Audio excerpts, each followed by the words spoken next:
Hoy vamos a hacer una inmersión en las ideas de Marian Rojas Estapé en su libro Cómo hacer que te pasen cosas buenas. La premisa central es de esas que te hacen pensar, que la felicidad no depende tanto de lo que nos sucede, de la suerte que tengamos, sino de cómo elegimos interpretar esa realidad. Exacto. Y esa es la clave. Así que la misión de hoy es precisamente esa. Vamos a explorar esa conexión, a veces un poco invisible, entre la mente, el cuerpo y cómo nuestra percepción puede, literalmente, esculpir nuestra vida. Todo basado en lo que nos cuenta la fuente. Eso es. Y que nadie piense que esto es algo etéreo o de autoayuda un poco vaga.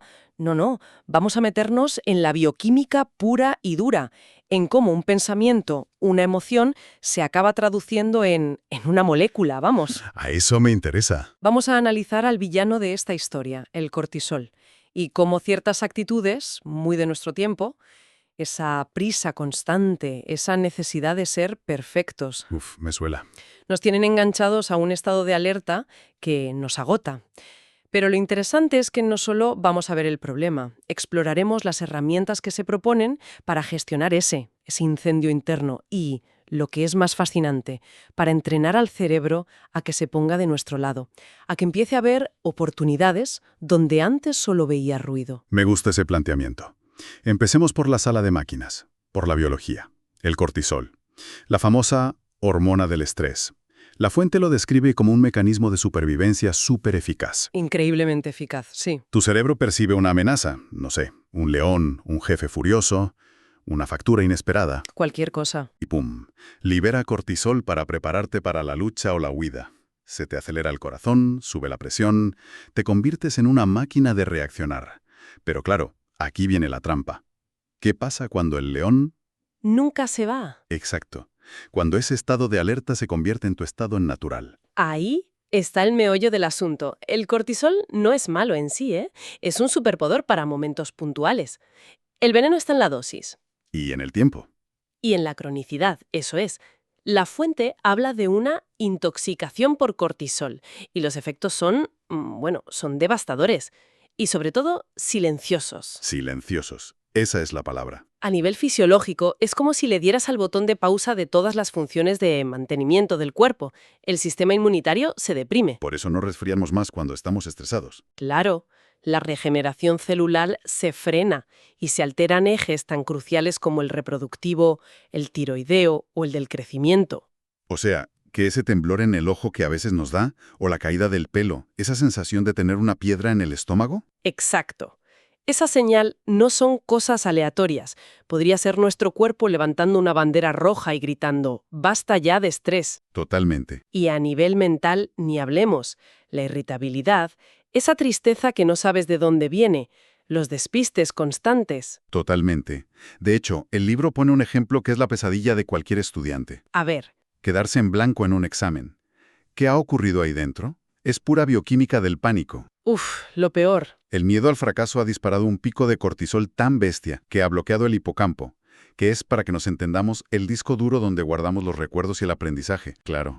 Y lo terrible es que luego te culpas. Piensas, no he estudiado lo suficiente, soy tonto. Sí. Cuando en realidad es tu propia fisiología jugándote una mala pasada. Tu cerebro literalmente te ha denegado el acceso a la información que tenías dentro. Eso es. No es que no lo supieras, es que no podías llegar a ello. Esa es la clave. Es una demostración perfecta de cómo una emoción, el miedo, tiene un resultado físico y cognitivo que es medible y paralizante. De acuerdo. Vamos a desgranar esto. Porque lo más alucinante que plantea la fuente es que la mayoría de las amenazas que activan este sistema no son leones. No son leones. Somos nosotros mismos. Son nuestras actitudes, nuestros patrones de pensamiento. El libro destaca 3, como los jinetes del apocalipsis del cortisol moderno. El primero es el perfeccionismo. El síndrome del eterno insatisfecho. Una fuente inagotable de estrés autoimpuesto. Es como tener un crítico de cine malhumorado viviendo en tu cabeza 24/7. Totalmente. Se cuenta el caso de Lola, una funcionaria que lleva 3 años con su tesis doctoral, prácticamente lista. Conozco casos así. Pero es incapaz de entregarla. Siempre encuentra una coma que mover, una referencia que añadir, un matiz que pulir. Una parálisis por análisis, vamos. Y eso se desborda a su vida. Se lava las manos 20 veces al día, las duchas son rituales de 45 minutos. Son compulsiones que nacen de ese miedo atroz a no ser perfecta. Y lo tremendo es que para su hipotálamo, la angustia de no entregar una tesis perfecta Sí, genera la misma cascada química de cortisol que si tuviera un depredador delante. El cuerpo no entiende de matices, solo de amenaza o no amenaza. es que estamos usando un sistema de emergencia nuclear para gestionar el día a día. Tal cual. El segundo factor que se menciona es uno que creo que nos va a tocar a muchos. La cronopatía. La enfermedad de tener prisa. ¿Sí? La obsesión por aprovechar cada segundo del día. Aquí se relata el caso de Francisco, un directivo que, simplemente, ha olvidado cómo descansar. Su agenda es un Tetris milimétrico, desde que suena el despertador hasta que cae rendido. Uf.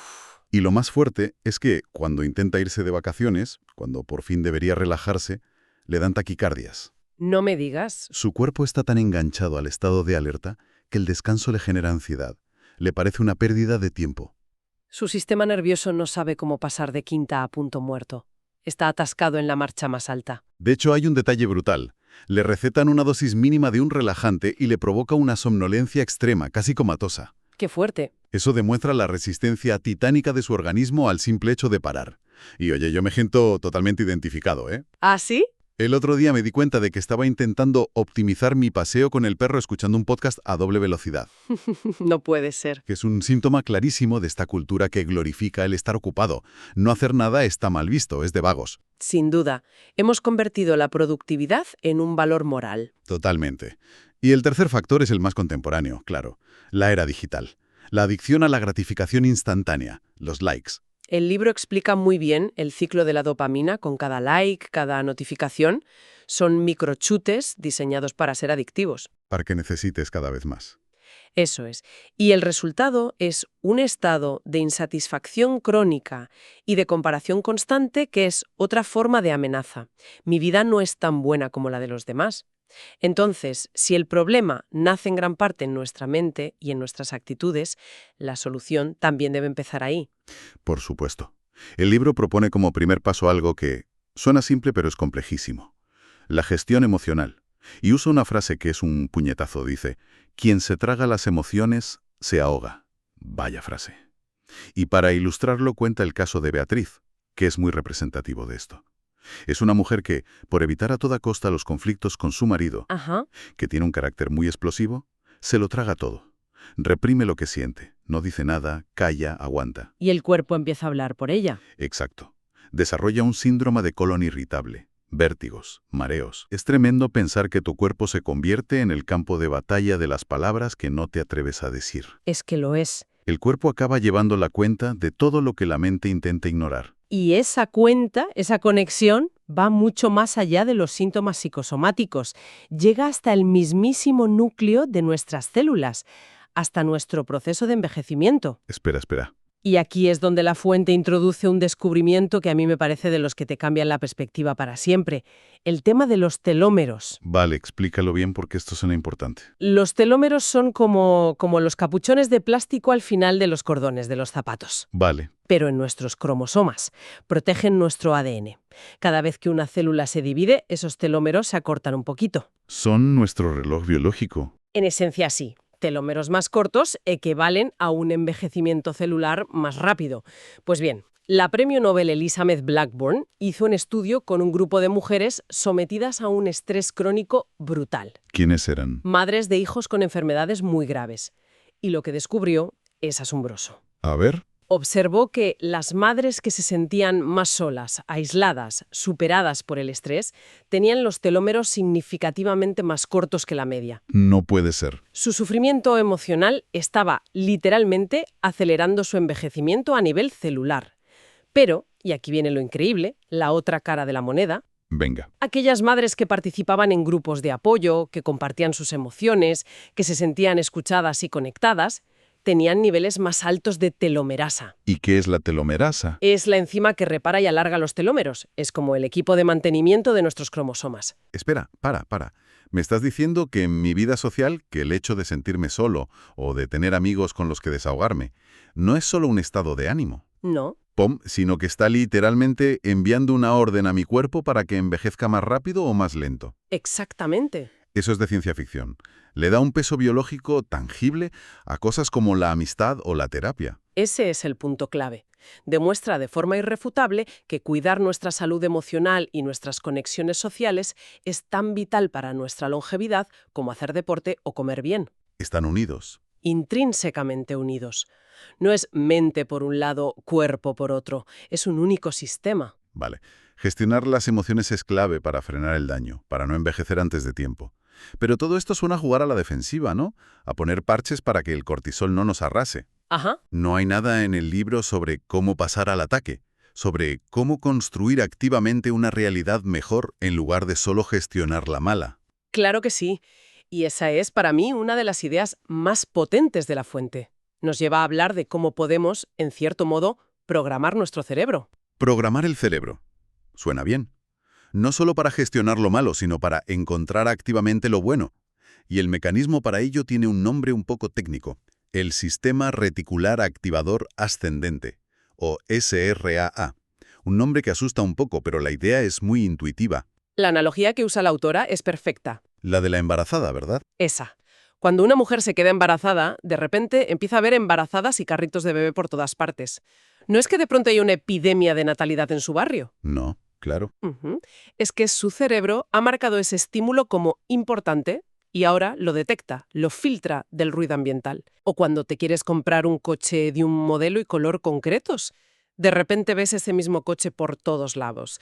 El SEREAC funciona como el algoritmo de Google de nuestro cerebro. Un motor de búsqueda interno. Eso es, nos muestra la realidad que le hemos dicho que es relevante para nosotros. Y las implicaciones de esto son enormes. Si no tenemos metas, objetivos o ilusiones claras, nuestro cerebro no sabe qué buscar. Navega a la deriva. Es como navegar por Internet sin poner nada en la barra de búsqueda. Las oportunidades pueden pasar literalmente por delante de nuestras narices y seremos ciegos a ellas. Ciegos, porque no encajan en ningún criterio de búsqueda que le hayamos dado a nuestro SRAC. Y es crucial entender que esto no es pensamiento mágico, en plan, pídeselo al universo y ocurrirá. No, no es el secreto. Para nada, es neurociencia pura. Al definir un objetivo, al obsesionarte sanamente con algo, estás recalibrando tu sistema de atención. Estás, en cierto modo, recableando tu cerebro para que sea hipersensible a cualquier información, persona o circunstancia relacionada con ese objetivo. Para ilustrarlo, la autora cuenta una anécdota personal que parece un guión de cine. Al terminar medicina, decide de forma impulsiva irse a Camboya a trabajar en una ONG. Ajá. Justo antes de partir, lee un libro de Somali Mam, una activista camboyana que lucha contra la trata de personas, y se queda fascinada. Nace en ella un interés real y profundo por conocerla. Ahí está. Acaba de introducir Somali Mam en su barra de búsqueda cerebral. Su SRA ya está activado. Totalmente. Pues llega a Camboya, pierde el vuelo de conexión y para colmo de males le pierden las maletas. Vaya panorama. Imagínate, va al mostrador de reclamaciones del aeropuerto, frustrada, cansada, y mientras espera se encuentra cara a cara con la mismísima Somali Mam, que también estaba allí por otra casualidad. Vaya, una casualidad muy conveniente, ¿no? Exacto. Y esa es la reacción normal. Suena a pura potra. Pero espera, seamos un poco escépticos aquí.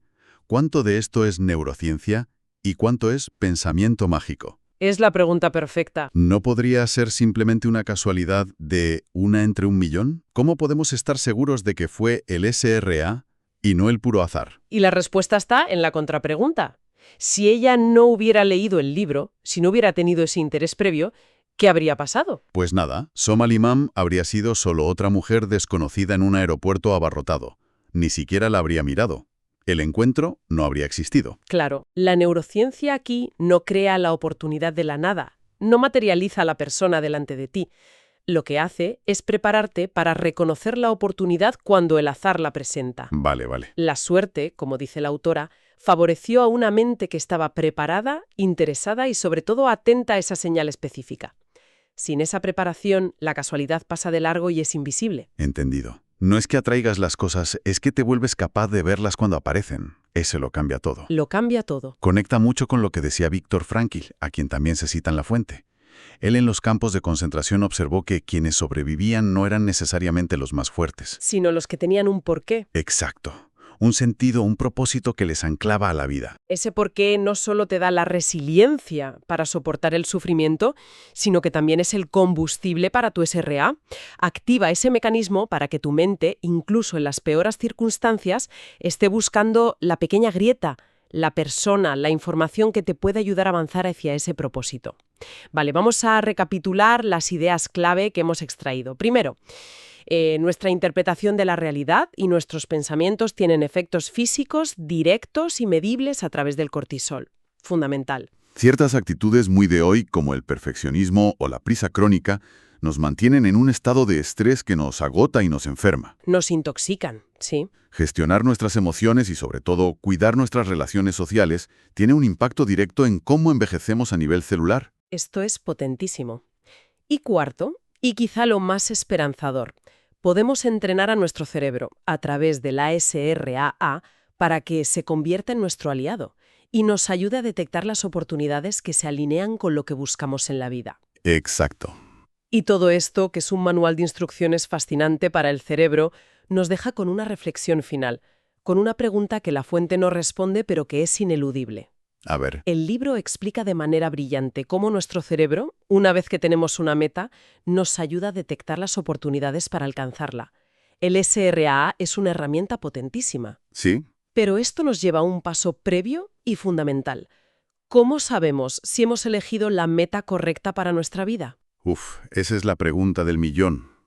Porque tu SRAA puede ser una herramienta increíblemente eficaz para ayudarte a escalar una montaña. ¿Sí? Pero la montaña equivocada.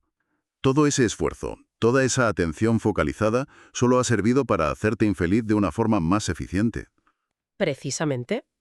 ¿Qué sucede cuando toda nuestra atención y nuestro sistema reticular se enfocan con una eficacia tremenda en un objetivo que, a la larga, no nos va a traer la plenitud que buscamos? Quizás el trabajo más difícil no es programar el buscador, sino el acto previo de introspección profunda para saber, de verdad, qué es lo que queremos encontrar.